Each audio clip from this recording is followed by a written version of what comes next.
இந்த ஹாஸ்பிட்டலில் எல்லோரும் நல்லா பார்த்துக்கிட்டாங்க. மேம் தான் முக்கியமாக அவங்க தான் எல்லாமே கிளியர் பண்ணிவிட்டாங்க. குழந்தை பிறக்கும்போதுலேருந்து ஃபுல்லாக ஸ்டிச்சஸ்லேருந்து எல்லாம் கரெக்டாக எக்ஸசைஸு எல்லாமே கொடுத்தாங்க. நல்லா பார்த்துக்கிட்டாங்க. டாக்டர் நல்லா ஹெல்ப் பண்ணுறாங்க எல்லாமே.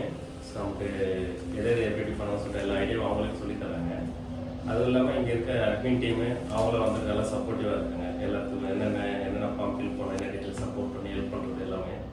இங்கே நர்ஸுங்க சிஸ்டர்ஸ் எல்லாமே அக்கா தங்கச்சி போல தான் இருக்காங்க. எல்லாருமே நல்லா க்ளோஸாக பழகிறாங்க. உடனே வந்து செக் பண்ணுறது, குழந்தைய பார்க்குறது, 1 hour once வந்து விசிட் பார்க்குறது, நைட்டு பார்க்குறது எதுவுமே பார்க்காம வந்து எல்லாமே செக் பண்ணிவிட்டு பார்த்துட்டே போகிறாங்க. ரொம்ப நல்லா இருக்குது இந்த ஹாஸ்பிட்டலு. நாங்கள் 3 பாப்பா பிறந்திருக்கு. 3 பாப்பா இங்கே தான் பிறந்தது. இங்கே நல்லா இருக்கிறனால நம்ம இங்கே வந்து எல்லாமே இங்கே பார்த்துட்ருக்கோம். இதனால இங்கே வாங்க, இந்த ஹாஸ்பிட்டல் ரொம்ப நல்லா டாக்டர் கிட்டே டாக்டர் ரொம்ப நல்லா சப்போர்ட்டிவாக இருப்பாங்க. எல்லாமே பக்காவாக பண்ணித்தராங்க.